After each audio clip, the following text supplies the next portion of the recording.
Have you ever heard of Squirrel Stapler? It hasn't been too long since Book 8 concluded, right? As far as Fae books go, this honestly was one of my favorites. For a long time, Book 3 has been my favorite overall book, and there are definitely some days where I find that still holds true. Nowadays, I think that title is a three-way tug-of-war between Book 3, Book 6, and Book 8.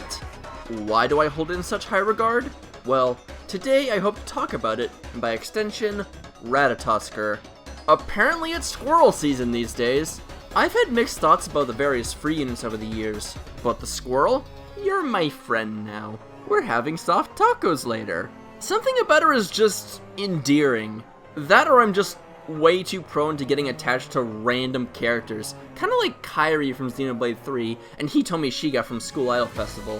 I think what really makes me like her is how her personality ties in pretty well with the themes and progression of Book 8's story. Don't get me wrong, it's far from a perfect narrative. The pacing is a bit wonky, and I'm probably overlooking some plot holes, but this is Fae. This isn't the epitome of storytelling. When it comes to characters, I found that I've just given up trying to learn all the proper pronunciations. I'm very grateful that I can at least say Ratatoskr properly, I think. But I've had a lot more fun spelling them phonetically, or just making it up as I go along. Who could forget awesome members of the Healing Hands like Hraesvelgr, Needhogre, Dodecahedron, and of course, Leiranya.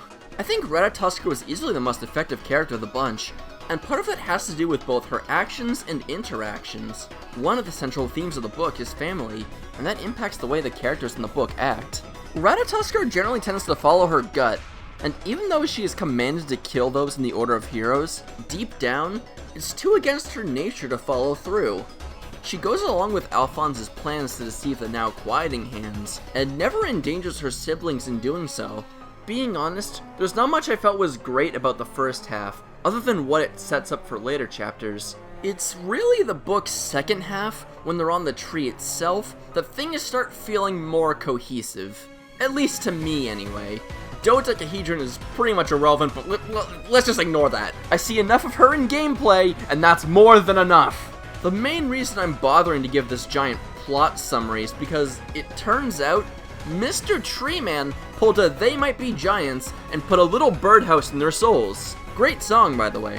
What made this plot twist work for me was the fact that it fundamentally tears the notion of this group's family apart, forcing these false incarnations of the Healing Hands to reevaluate what it means to be their very selves. In the final chapter, Ratatoskr comes to the conclusion that family is a lot more than just blood, and even if she's not the real Ratatoskr, she's still a Ratatoskr who cares about this bird, and this snake, and this dude she brought along from the Bara convention. I think she makes a great foil to the main antagonist, who saw disposable clones where Ratatoskr saw irreplaceable and individual loved ones. So yeah, 7 out of 10. I am probably being too generous, but whatever.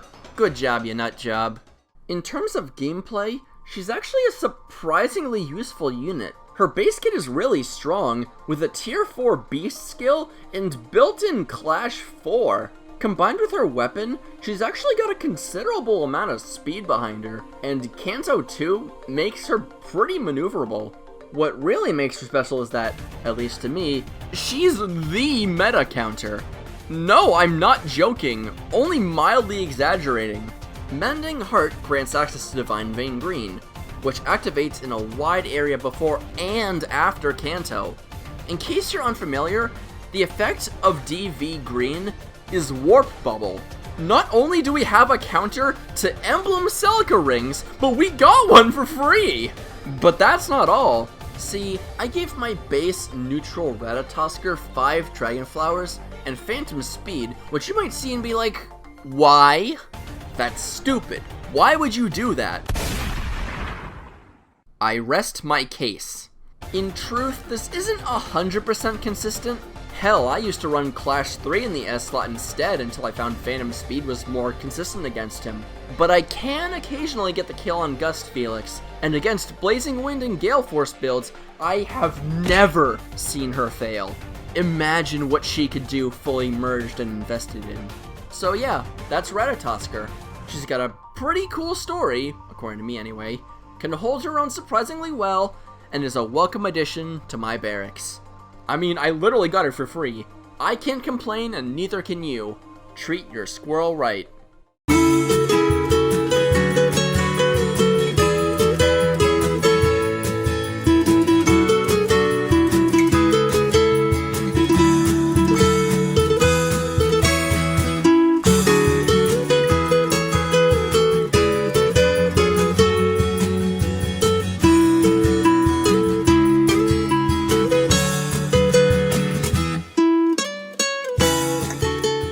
Les radieux, the baguette, the rhine, the ron, boucher, the schnoff, schnecken, doinken doink.